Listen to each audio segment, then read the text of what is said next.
Nessa hora, o presidente eleito Jair Bolsonaro e a mulher Michele vão deixar a residência do Torto em direção à esplanada dos ministérios. O casal chega à Catedral de Brasília e se encontra com o vice, general Hamilton Mourão, e sua esposa, Paula Mourão. A partir daqui, esquema de segurança ainda mais reforçado. Até mísseis antiaéreos guiados a laser, capazes de abater aviões, poderão ser usados. O espaço aéreo estará fechado num raio de 7 quilômetros. Os militares vão usar um radar portátil para identificar aviões voando a baixa altitude. 20 caças da FAB ficarão em lugares estratégicos para neutralizar ameaças. Pelo menos 6.000 agentes de segurança estarão na esplanada. Alguns à paisana, outros no alto dos prédios. Da catedral, o presidente eleito e a mulher seguem de carro até o Congresso. Foram 2 ensaios na esplanada. A tradição manda que o casal use o Rolls Royce presidencial, joia da era Vargas, aquisição de 1953, que só sai da garagem em dias especiais. O Gabinete de Segurança Institucional recomendou evitar o desfile em carro aberto, usar um blindado, mas Bolsonaro prefere o Rolls Royce. O que deve determinar essa escolha é o sol ou a chuva. O desfile é escoltado por motociclistas e pelos Dragões da Independência. Seguranças acompanham tudo correndo ao lado dos carros. 1,5 quilômetros. Os organizadores esperam um público entre 250 e 500 mil pessoas, que vão acompanhar de perto o momento em que Bolsonaro e Mourão sobem a rampa do Congresso, onde são recebidos pelos presidentes da Câmara e do Senado. Eles atravessam o Salão Negro, caminham pelo Salão Verde e chegam ao plenário da Câmara. Aqui começa a cerimônia, na sessão do Congresso Nacional. Este é o palco da posse. Jair Bolsonaro caminha até aqui e ocupa este lugar. Do lado dele, o vice Hamilton Mourão. Do lado dele, a Procuradora-Geral da República, Raquel Dodge. Presidente e vice ficam do lado direito do presidente do Senado, Eunício Oliveira. Aqui, o presidente da Câmara, Rodrigo Maia, e nesta outra cadeira, o presidente do Supremo Tribunal Federal, Dias Toffoli. Nas extremidades, ficam 2 representantes da mesa diretora do Congresso. E é nesse momento que Jair Bolsonaro assume a presidência da República. Muitas pessoas pensam que é quando ele recebe a faixa presidencial, depois, lá no Palácio do Planalto. Mas a rigor, ele torna-se presidente no momento em que ele assina o termo de posse. O de Jair Bolsonaro foi escrito anteontem. A calígrafa Andréa Branco desenhou letra por letra. Ter contato com esse livro é uma emoção grande, é realmente uma honra. E o livro com essa história fica guardado a 7 chaves no Senado. Eu tive que botar a luva para tocá-lo, porque se trata de uma relíquia. Aqui estão os registros dos termos de posse de todos os presidentes da República do Brasil, 37 até agora, começando por Deodoro da Fonseca, em 1889. Mas este é o 2º volume da história. Começa com Café Filho, que assumiu o cargo logo depois do suicídio de Getúlio Vargas em 1954. E aqui, lá no meio, tem um termo de posse que chegou a ser lavrado e nunca foi assinado. É o de Tancredo Neves. Outro detalhe interessante é o juramento propriamente dito. É igual para todos ao longo da história. Prometo manter, defender e cumprir a Constituição, observar as leis, promover o bem geral do povo brasileiro, sustentar a união, a integridade e a independência do Brasil.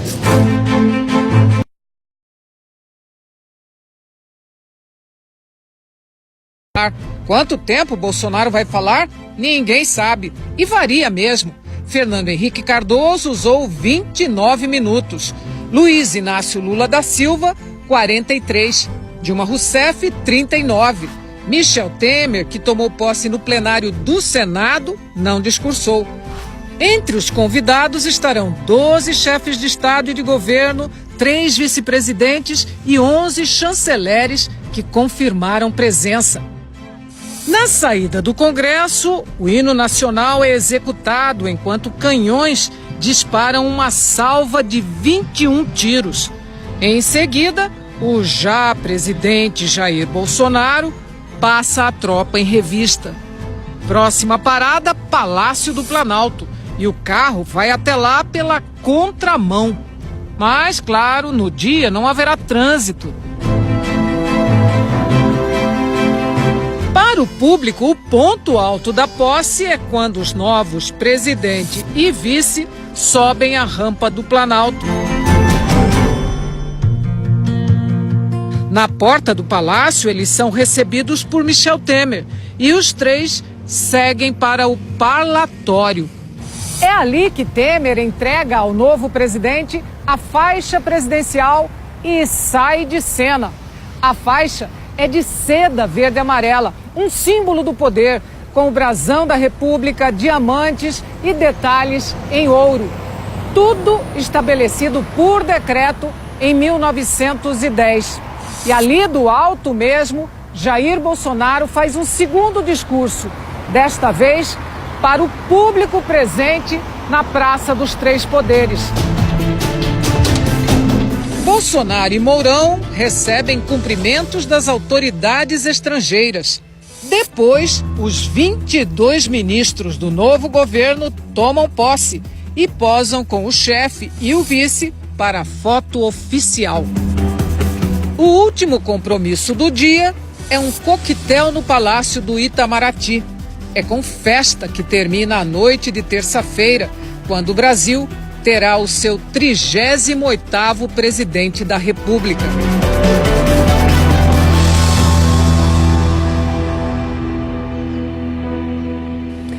O futuro ministro do Gabinete de Segurança Institucional, general Augusto Heleno, comentou a promessa do presidente eleito Jair Bolsonaro de facilitar a posse de armas. Ele comparou a posse de armas à de carros. Jair Bolsonaro está em Brasília se preparando para assumir o cargo dia 1º.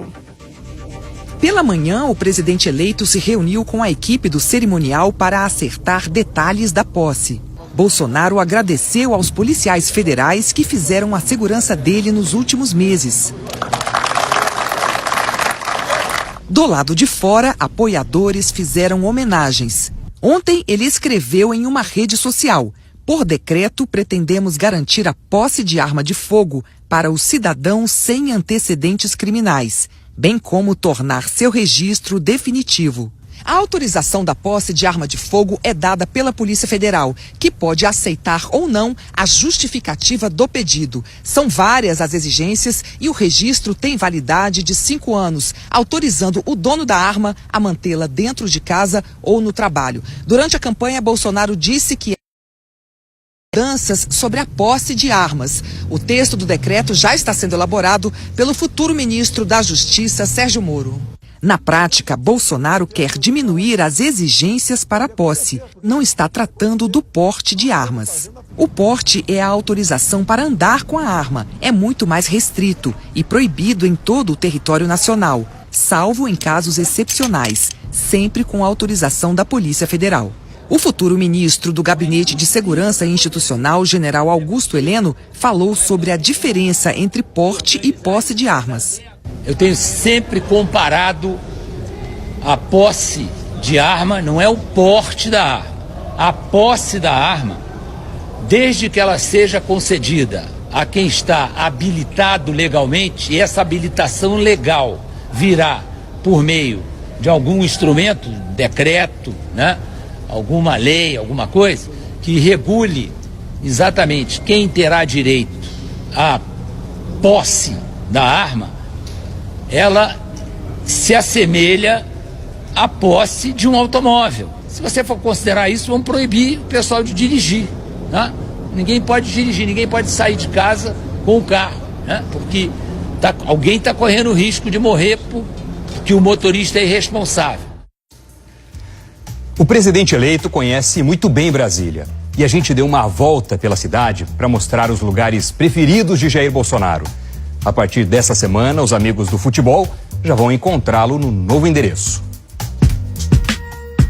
Salas amplas, jardins, piscina e diversas obras de arte. Entre elas, peças de artistas famosos como Di Cavalcanti e Alfredo Volpi. O piano foi do grande compositor Tom Jobim. É neste palácio de 6.300 metros quadrados que o presidente eleito Jair Bolsonaro vai morar a partir do dia 1º. Os móveis acabaram de ser recuperados. A decoração hoje está muito próxima do que era quando o palácio foi inaugurado há 60 anos. Quando visitou os 23 cômodos do Alvorada há um mês, a mulher do presidente, Michele Bolsonaro, achou muito grande, mas decidiu se instalar aqui por ser mais seguro e mais próximo do Palácio do Planalto. Deputado federal há 28 anos, Bolsonaro já conhece bem a cidade. O apartamento funcional onde morou este ano fica a 9 quilômetros do que será o novo endereço.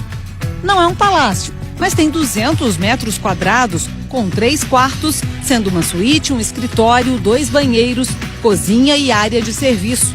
Marilda, que é porteira, diz que o deputado é uma pessoa de hábitos simples. Bem-humorado, conversava muito com a gente, perguntava onde tomava café, aí a gente indicava, né? Quando não tomava café ali pertinho, ia direto para a Câmara dos Deputados. Foi este gabinete, o 482, que o deputado sempre ocupou. Naquela cadeira ali que tirava aquelas fotos dessa maneira aí, ó. Quase tudo lembra a origem militar de Bolsonaro. Atrás da mesa, fotos dos presidentes que comandaram o país na ditadura militar. Na estante, o livro A Verdade Sufocada, do coronel Carlos Alberto Brilhante Ustra. Bolsonaro já declarou que é seu livro de cabeceira. O Superior Tribunal de Justiça reconheceu que Ustra comandou a prática de tortura no regime militar. Na parede, fotos e lembranças da família. Funcionário mais antigo do gabinete, Volmar diz que o presidente não é vaidoso, mas o espelhinho na porta entrega. Ele dá um retoquezinho no cabelo, antes de ir para o plenário ou ir para qualquer lugar, comissão. Saiu do gabinete, ele passa pelo espelho. Como o gabinete é bem pequeno, às vezes os simpatizantes e eleitores que queriam vir até aqui para conhecer o deputado pessoalmente tinham que esperar do lado de fora, nesse corredor aqui que dá acesso a vários outros gabinetes.